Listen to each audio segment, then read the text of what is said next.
Sherlock Holmes. The Adventure of the Creeping Man by Arthur Conan Doyle.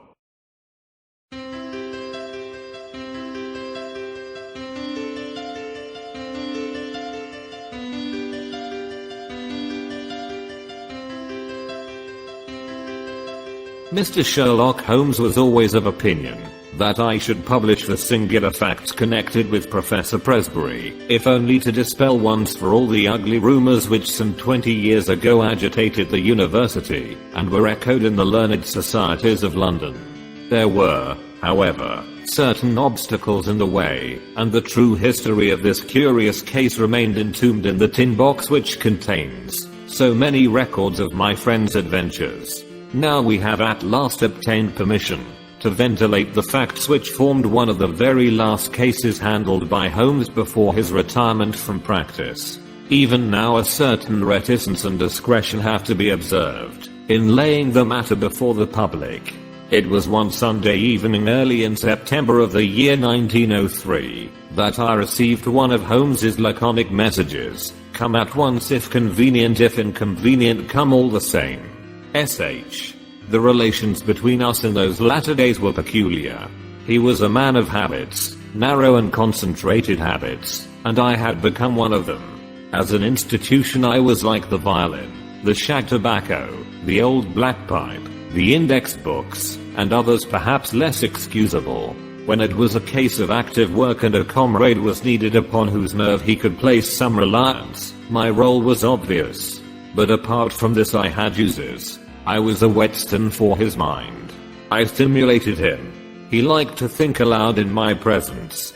His remarks could hardly be said to be made to me. Many of them would have been as appropriately addressed to his bedstead, but nonetheless, having formed a habit, it had become in some way helpful that I should register and interject. If I irritated him by a certain methodical slowness in my mentality, that irritation served only to make his own flame-like intuitions and impressions flash up the more vividly and swiftly. Such was my humble role in our alliance. When I arrived at Baker Street I found him huddled up in his armchair with updrawn knees, his pipe in his mouth and his brow furrowed with thought.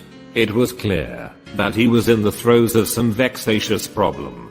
With a wave of his hand he indicated my old armchair, but otherwise for half an hour he gave no sign that he was aware of my presence. Then with a start he seemed to come from his reverie, and with his usual whimsical smile he greeted me back to what had once been my home. You will excuse a certain abstraction of mind, my dear Watson, said he. Some curious facts have been submitted to me within the last 24 hours, and they in turn have given rise to some speculations of a more general character. I have serious thoughts of writing a small monograph upon the uses of dogs in the work of the detective. But surely, Holmes, this has been explored, said I.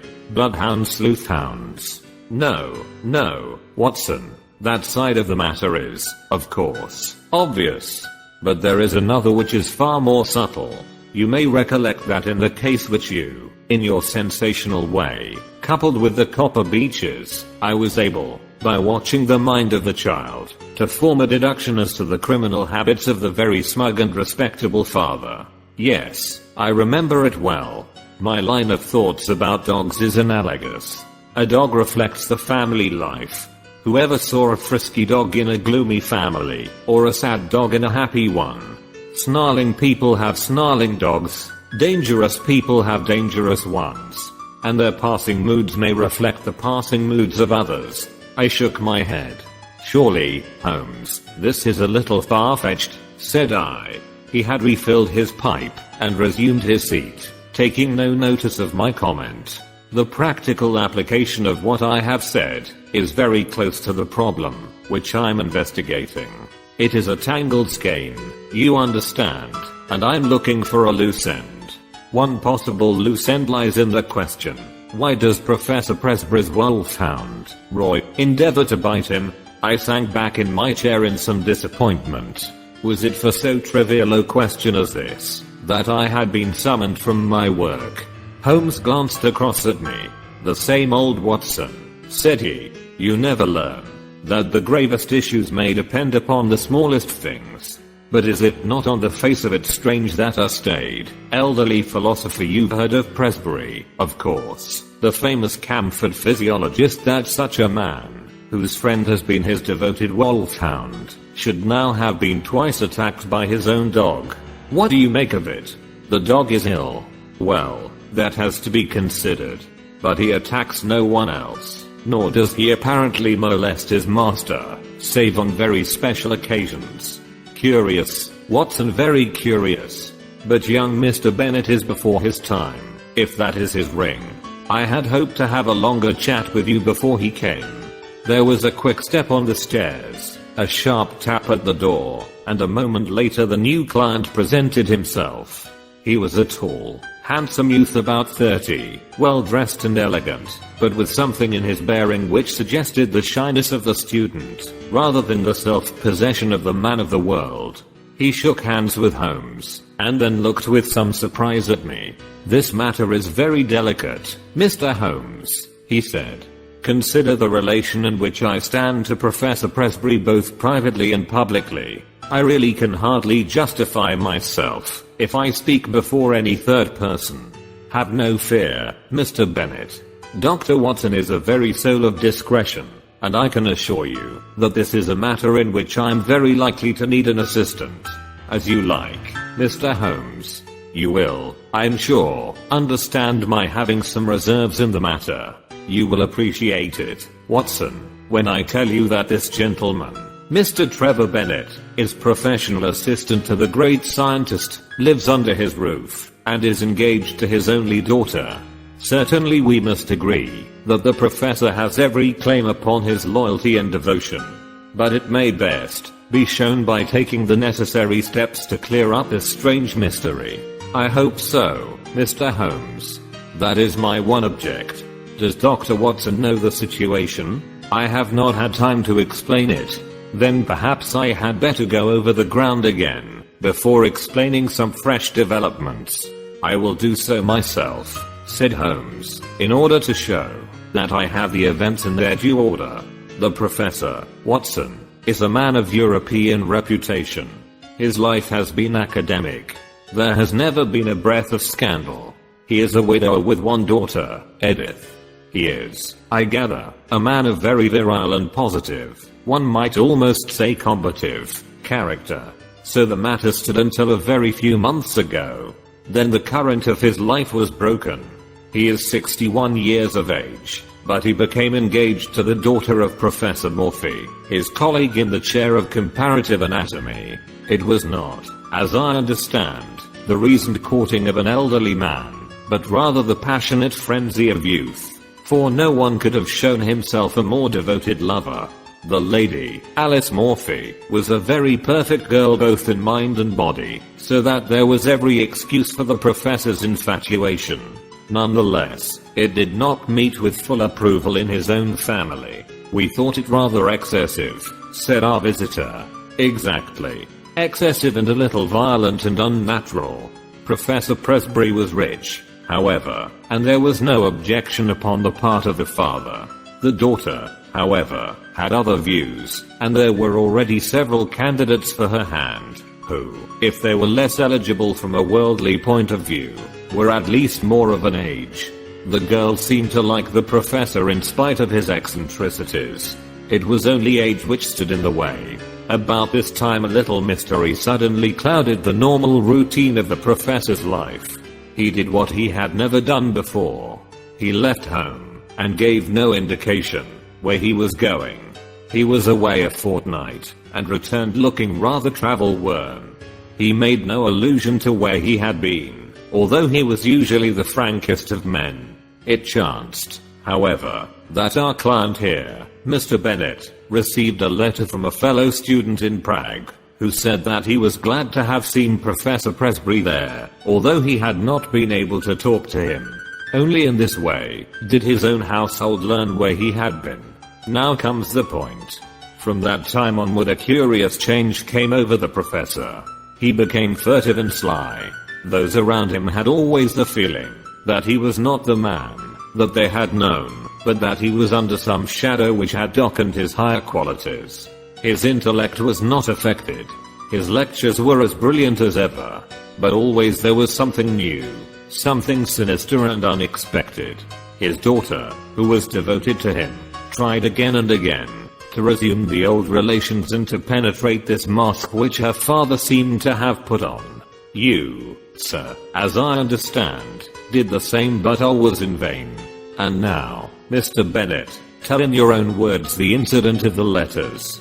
You must understand, Dr. Watson, that the professor had no secrets from me. If I were his son or his younger brother, I could not have more completely enjoyed his confidence. As his secretary, I handled every paper which came to him, and I opened and subdivided his letters. Shortly after his return, all this was changed. He told me that certain letters might come to him from London, which would be marked by a cross under the stamp. These were to be set aside for his own eyes only. I may say that several of these did pass through my hands, that they had the EC mark, and were in an illiterate handwriting. If he answered them at all, the answers did not pass through my hands nor into the letter basket in which our correspondence was collected. And the box, said Holmes. Ah, yes, the box. The professor brought back a little wooden box from his travels. It was the one thing which suggested a continental tour, for it was one of those quaint carved things which one associates with Germany. This he placed in his instrument cupboard. One day, in looking for a cannula, I took up the box. To my surprise, he was very angry, and reproved me in words which were quite savage for my curiosity. It was the first time such a thing had happened, and I was deeply hurt. I endeavored to explain that it was a mere accident, that I had touched the box, but all the evening I was conscious that he looked at me harshly, and that the incident was rankling in his mind. Mr. Bennett drew a little diary book from his pocket. That was on July 2nd, said he. You are certainly an admirable witness, said Holmes. I may need some of these dates which you have noted. I learned method among other things from my great teacher. From the time that I observed abnormality in his behavior, I felt that it was my duty to study his case. Thus I have it here, that it was on that very day, July 2nd, that Roy attacked the professor as he came from his study into the hall. Again, on July 11th, there was a scene of the same sort, and then I have a note of yet another upon July 20th. After that we had to banish Roy to the stables. He was a dear, affectionate animal, but I fear I weary you. Mr. Bennett spoke in a tone of reproach, for it was very clear that Holmes was not listening. His face was rigid and his eyes gazed abstractedly at the ceiling. With an effort he recovered himself. Singular. Most singular, he murmured. These details were new to me, Mr. Bennett. I think we have now fairly gone over the old ground, have we not? But you spoke of some fresh developments. The pleasant, open face of our visitor clouded over, shadowed by some grim remembrance. What I speak of occurred the night before last, said he. I was lying awake about 2 in the morning, when I was aware of a dull muffled sound coming from the passage. I opened my door and peeped out. I should explain that the professor sleeps at the end of the passage. The date being asked Holmes. Our visitor was clearly annoyed at so irrelevant an interruption.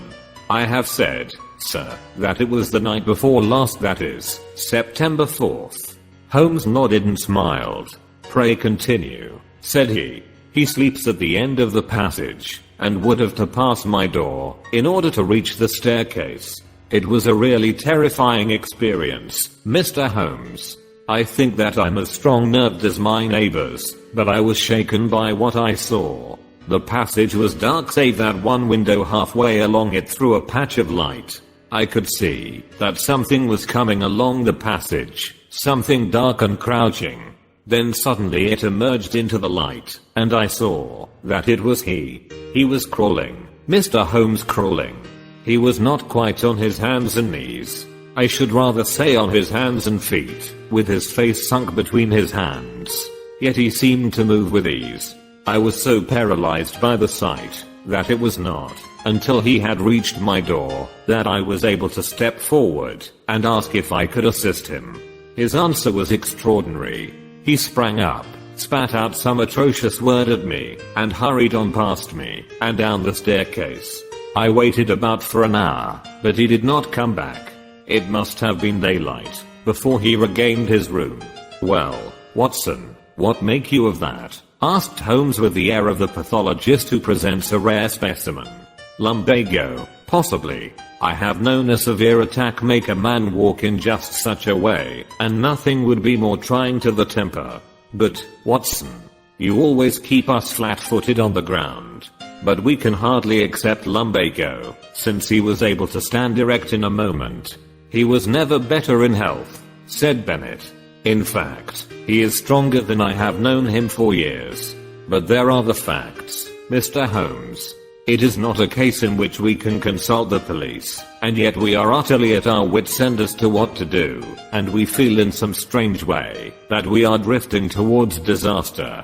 If Miss Presbrey feels as I do, that we cannot wait passively any longer. It is certainly a very curious and suggestive case. What do you think, Watson? Speaking as a medical man, said I, it appears to be a case for an alienist. The old gentleman's cerebral processes were disturbed by the love affair. He made a journey abroad in the hope of breaking himself of the passion. His letters in the box may be connected with some other private transaction alone, perhaps, or share certificates, which are in the box. And the wolfhound no doubt disapproved of the financial bargain. No, Watson, there is more in it than this. Now, I can only suggest. What Sherlock Holmes was about to suggest will never be known, for at this moment the door opened, and a young lady was shown into the room.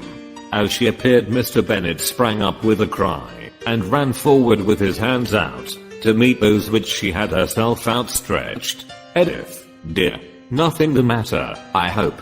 I felt I must follow you. Oh, Jack, I have been so dreadfully frightened. It is awful to be there alone. Mr. Holmes, this is the young lady I spoke of. This is my fiancée. We were gradually coming to that conclusion, were we not, Watson? Holmes answered with a smile. I take it, Miss Presbrey, that there is some fresh development in the case, and that you thought we should know? Our new visitor, a bright, handsome girl of a conventional English type, smiled back at Holmes as she seated herself beside Mr. Bennett. When I found Mr. Bennett had left his hotel, I thought I should probably find him here. Of course, he had told me that he would consult you. But, oh, Mr. Holmes, can you do nothing for my poor father? I have hopes, Miss Presbrey, but the case is still obscure. Perhaps what you have to say may throw some fresh light upon it. It was last night, Mr. Holmes. He had been very strange all day. I am sure that there are times when he has no recollection of what he does. He lives as in a strange dream. Yesterday was such a day. It was not my father with whom I lived. His outward shell was there, but it was not really he. Tell me what happened. I was awakened in the night by the dog barking most furiously. Poor Roy, he is chained now near the stable. I may say that I always sleep with my door locked. For, as Mr. Bennett will tell you, we all have a feeling of impending danger. My room is on the second floor. It happened that the blind was up in my window, and there was bright moonlight outside.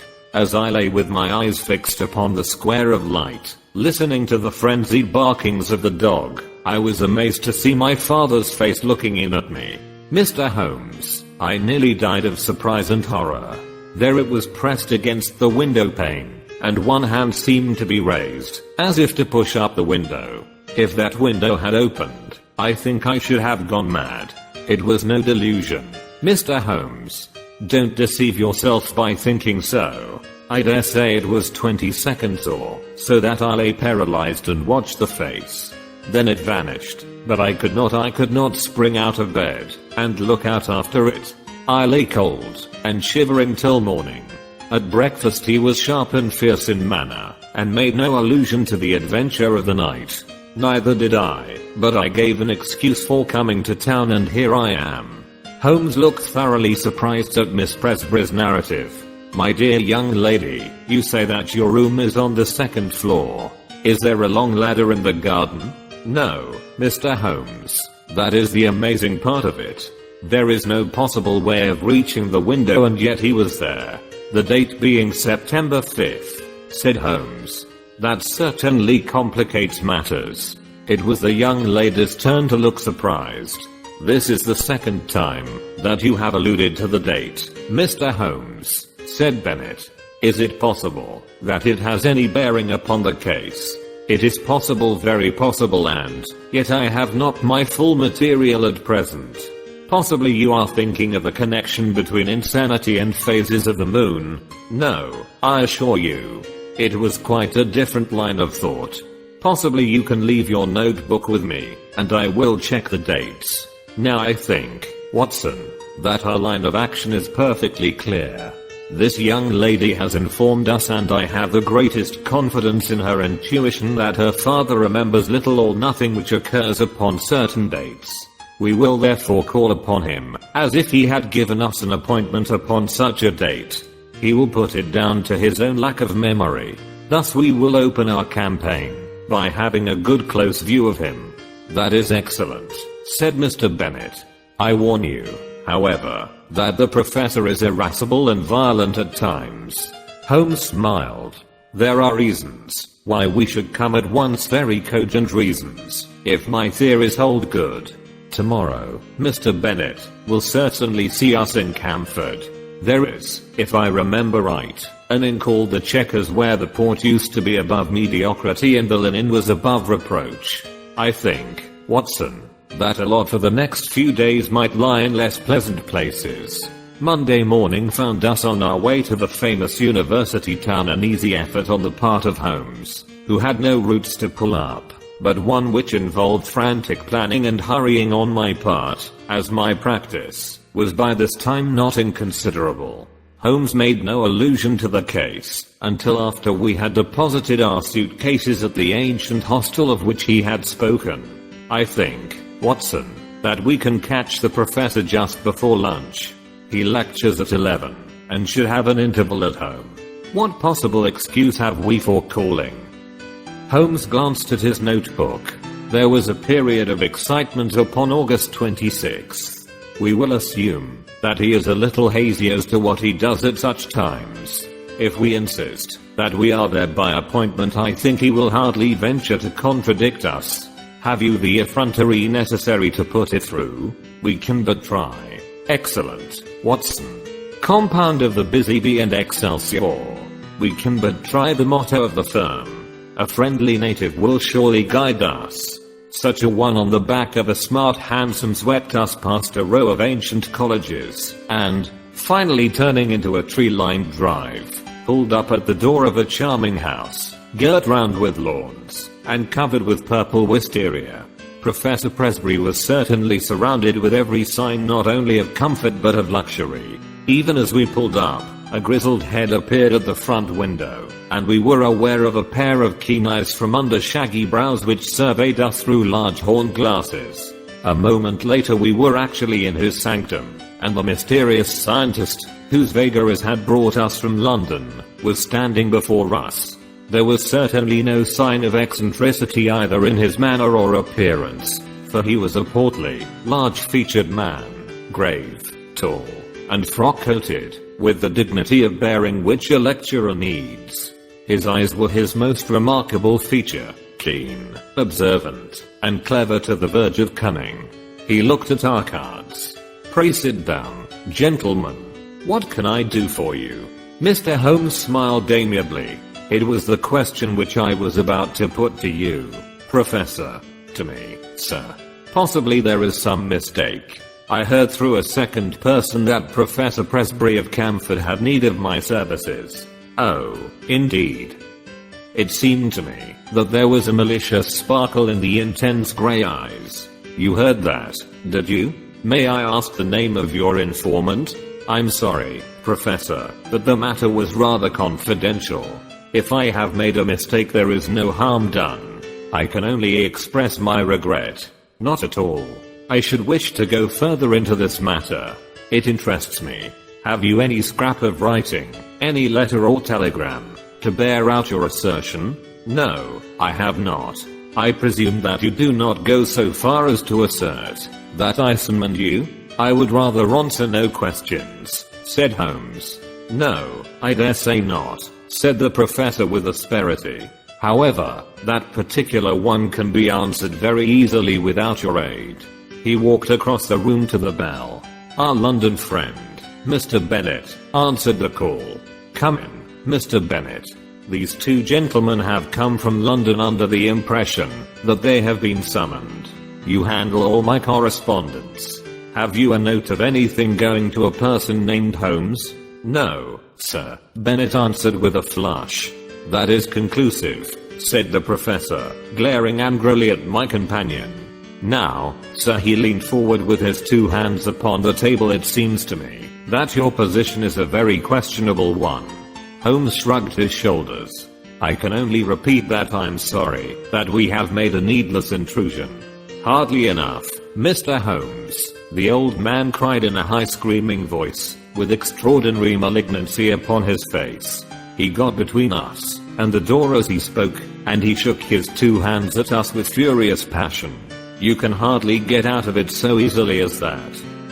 His face was convulsed, and he grinned and jibbered at us in his senseless rage. I'm convinced that we should have had to fight our way out of the room if Mr. Bennet had not intervened. My dear professor, he cried, consider your position. Consider the scandal at the university. Mr. Holmes is a well-known man. You cannot possibly treat him with such discourtesy. Sulkily our host, if I may call him so, cleared the path to the door. We were glad to find ourselves outside the house, and in the quiet of the tree-lined drive. Holmes seemed greatly amused by the episode. Our learned friend's nerves are somewhat out of order, said he. Perhaps our intrusion was a little crude, and yet we have gained that personal contact which I desired. But, dear me, Watson, he is surely at our heels. The villain still pursues us. There were the sounds of running feet behind, but it was, to my relief, not the formidable professor, but his assistant who appeared round the curve of the drive. He came panting up to us. I'm so sorry, Mr. Holmes. I wish to apologize. My dear sir, there is no need. It is all in the way of professional experience. I have never seen him in a more dangerous mood. But he grows more sinister. You can understand now why his daughter and I are alarmed. And yet his mind is perfectly clear. Too clear, said Holmes. That was my miscalculation. It is evident that his memory is much more reliable than I had thought.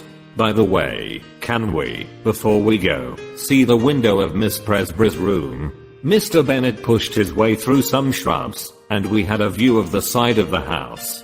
It is there. The second on the left. Dear me, it seems hardly accessible. And yet you will observe that there is a creeper below, and a water pipe above which gives some foothold. I could not climb it myself, said Mr. Bennet. Very likely. It would certainly be a dangerous exploit for any normal man. There was one other thing I wish to tell you, Mr. Holmes. I have the address of the man in London to whom the professor writes. He seems to have written this morning, and I got it from his blotting paper. It is an ignoble position for a trusted secretary, but what else can I do? Holmes glanced at the paper and put it into his pocket. Dorak, a curious name. Slavonic, I imagine. Well, it is an important link in the chain. We return to London this afternoon, Mr. Bennet. I see no good purpose to be served by our remaining. We cannot arrest the professor because he has done no crime, nor can we place him under constraint, for he cannot be proved to be mad. No action is as yet possible. Then what on earth are we to do? A little patience, Mr. Bennet. Things will soon develop. Unless I'm mistaken, next Tuesday may mark a crisis. Certainly we shall be in Camford on that day. Meanwhile, the general position is undeniably unpleasant, and if Miss Presbury can prolong her visit, that is easy. Then let her stay till we can assure her that all danger is past. Meanwhile, let him have his way, and do not cross him. So long as he is in a good humor, all is well. There he is, said Bennet in a startled whisper. Looking between the branches, we saw the tall, erect figure emerge from the hall door and look around him. He stood leaning forward, his hands swinging straight before him, his head turning from side to side. The secretary with the last wave slipped off among the trees, and we saw him presently rejoin his employer, the two entering the house together in what seemed to be animated and even excited conversation. "I expect the old gentleman has been putting two and two together," said Holmes as we walked Hotelwood. He struck me as having a particularly clear and logical brain from the little I saw of him. Explosive, no doubt, but then from his point of view he has something to explode about if detectives are put on his track, and he suspects his own household of doing it. I rather fancy that friend Bennett is in for an uncomfortable time. Holmes stopped at a post office and sent off a telegram on our way. The answer reached us in the evening, and he tossed it across to me. "Have visited the Commercial Road and seen Dorak. Suave person, bohemian, elderly, keeps large general store. Mercer is since your time," said Holmes. "He is my general utility man who looks up routine business." It was important to know something of the man with whom our professor was so secretly corresponding. His nationality connects up with the Prague visit. "Thank goodness that something connects with something," said I. "At present we seem to be faced by a long series of inexplicable incidents with no bearing upon each other. For example, what possible connection can there be between an angry wolfhound and a visit to Bohemia, or either of them with a man crawling down a passage at night? As to your dates, that is the biggest mystification of all." Holmes smiled and rubbed his hands. We were, I may say, seated in the old sitting room of the ancient hotel, with a bottle of the famous vintage, of which Holmes had spoken on the table between us. "Well, now, let us take the dates first," said he, his fingertips together, and his manner as if he were addressing a class. "This excellent young man's diary shows that there was trouble upon July 2nd, and from then onward it seems to have been at 9-day intervals, with, so far as I remember, only one exception. Thus the last outbreak upon Friday was on September 3rd, which also falls into the series, as did August 26th, which preceded it. The thing is beyond coincidence. I was forced to agree. Let us, then, form the provisional theory that every 9 days the professor takes some strong drug which has a passing, but highly poisonous effect. His naturally violent nature is intensified by it. He learned to take this drug while he was in Prague, and is now supplied with it by a Bohemian intermediary in London. This all hangs together, Watson. But the dog, the face at the window, the creeping man in the passage? Well, we have made a beginning. I should not expect any fresh developments until next Tuesday. In the meantime we can only keep in touch with friend Bennett and enjoy the amenities of this charming town. In the morning Mr. Bennett slipped round to bring us the latest report. As Holmes had imagined, times had not been easy with him. Without exactly accusing him of being responsible for our presence, the professor had been very rough and rude in his speech, and evidently felt some strong grievance. This morning he was quite himself again, however, and had delivered his usual brilliant lecture to a crowded class. "Apart from his queer fits," said Bennett, "he has actually more energy and vitality than I can ever remember, nor was his brain ever clearer. But it's not he, it's never the man whom we have known." "I don't think you have anything to fear now for a week at least," Holmes answered.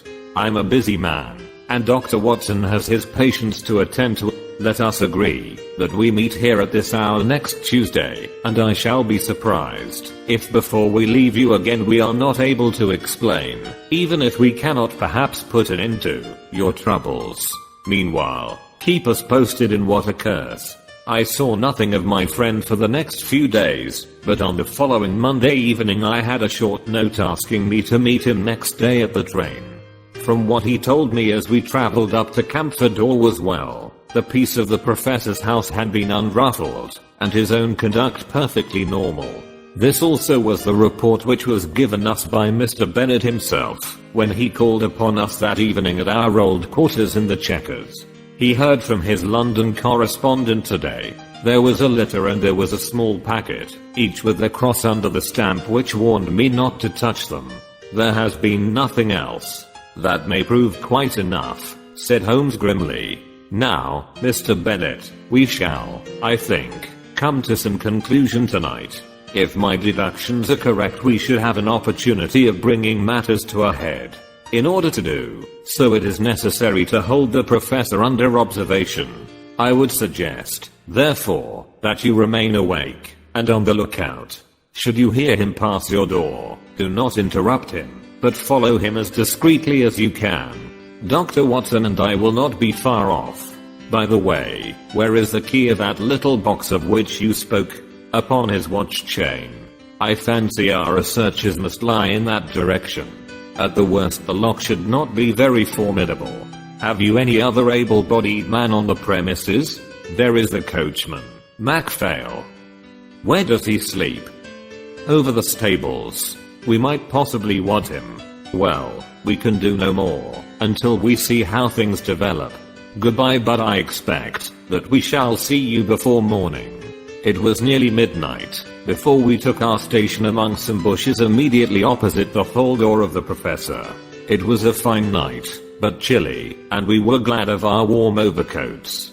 There was a breeze, and clouds were scudding across the sky, obscuring from time to time the half moon. It would have been a dismal vigil were it not for the expectation and excitement which carried us along, and the assurance of my comrade that we had probably reached the end of the strange sequence of events which had engaged our attention. If the cycle of 9 days holds good, then we shall have the professor at his worst tonight, said Holmes. The fact that these strange symptoms began after his visit to Prague, that he is in secret correspondence with a Bohemian dealer in London, who presumably represents someone in Prague, and that he received a packet from him this very day, all point in one direction. What he takes, and why he takes it are still beyond our ken, but that it emanates in some way from Prague is clear enough. He takes it under definite directions which regulate this 9th day system, which was the first point which attracted my attention. But his symptoms are most remarkable. Did you observe his knuckles? I had to confess that I did not.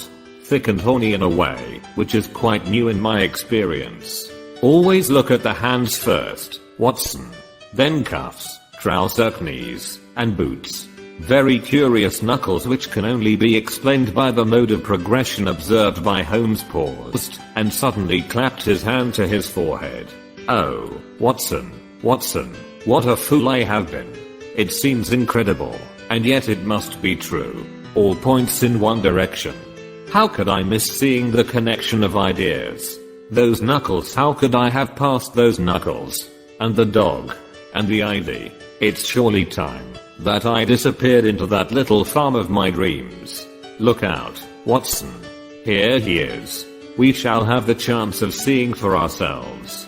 The hall door had slowly opened, and against the lamplit background we saw the tall figure of Professor Presbury. He was clad in his dressing gown. As he stood outlined in the doorway, he was erect, but leaning forward with dangling arms, as when we saw him last. Now he stepped forward into the drive, and an extraordinary change came over him. He sank down into a crouching position, and moved along upon his hands and feet, skipping every now and then as if he were overflowing with energy and vitality. He moved along the face of the house, and then round the corner. As he disappeared, Bennet slipped through the hall door and softly followed him. "Come, Watson, come," cried Holmes, and we stole as softly as we could through the bushes, until we had gained a spot whence we could see the other side of the house, which was bathed in the light of the half-moon. The professor was clearly visible crouching at the foot of the ivy-covered wall. As we watched him, he suddenly began with incredible agility to ascend it. From branch to branch he sprang, sure of foot, and firm of grasp, climbing apparently in mere joy at his own powers, with no definite object in view. With his dressing gown flapping on each side of him, he looked like some huge bat glued against the side of his own house, a great square dark patch upon the moonlit wall. Presently he tired of this amusement, and, dropping from branch to branch, He squatted down into the old attitude and moved towards the stables, creeping along in the same strange way as before. The wolfhound was out now, barking furiously and more excited than ever when it actually caught sight of its master. It was straining on its chain and quivering with eagerness and rage. The professor squatted down very deliberately just out of reach of the hound and began to provoke it in every possible way. He took handfuls of pebbles from the drive and threw them in the dog's face, prodded him with a stick, which he had picked up, flicked his hands about only a few inches from the gaping mouth, and endeavored in every way to increase the animal's fury, which was already beyond all control. In all our adventures I do not know that I have ever seen a more strange sight than this impassive and still dignified figure crouching frog-like upon the ground, and goading to a wilder exhibition of passion the maddened hound, which ramped and raged in front of him, by all manner of ingenious and calculated cruelty. And then in a moment it happened. It was not the chain that broke, but it was the collar that slipped, for it had been made for a thick-necked Newfoundland. We heard the rattle of falling metal, and the next instant dog and man were rolling on the ground together, the one roaring in rage, the other screaming in a strange shrill falsetto of terror. It was a very narrow thing for the professor's life. The savage creature had him fairly by the throat, its fangs had bitten deep, and he was senseless before we could reach them and drag the two apart. It might have been a dangerous task for us, but Bennett's voice and presence brought the great wolfhound instantly to reason. The uproar had brought the sleepy and astonished coachman from his room above the stables. "I'm not surprised," said he, shaking his head. "I've seen him at it before.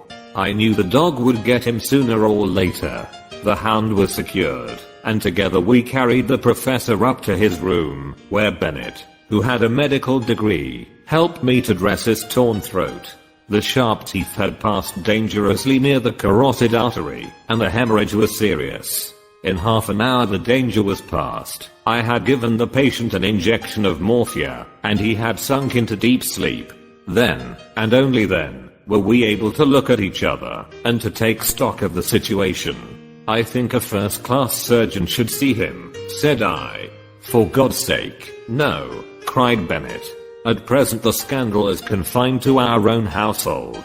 It is safe with us. If it gets beyond these walls it will never stop. Consider his position at the university, his European reputation, the feelings of his daughter."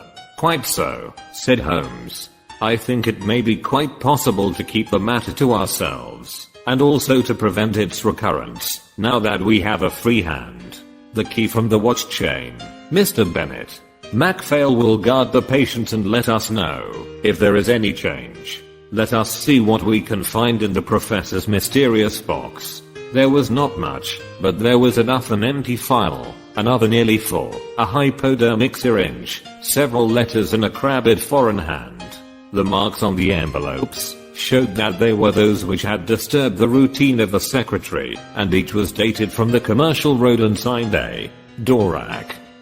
They were mere invoices to say that a fresh bottle was being sent to Professor Presbury, or a receipt to acknowledge money. There was one other envelope, however, in a more educated hand, and bearing the Austrian stamp with a postmark of Prague. "Here we have our material," cried Holmes as he tore out the enclosure. "Honored colleague," it ran.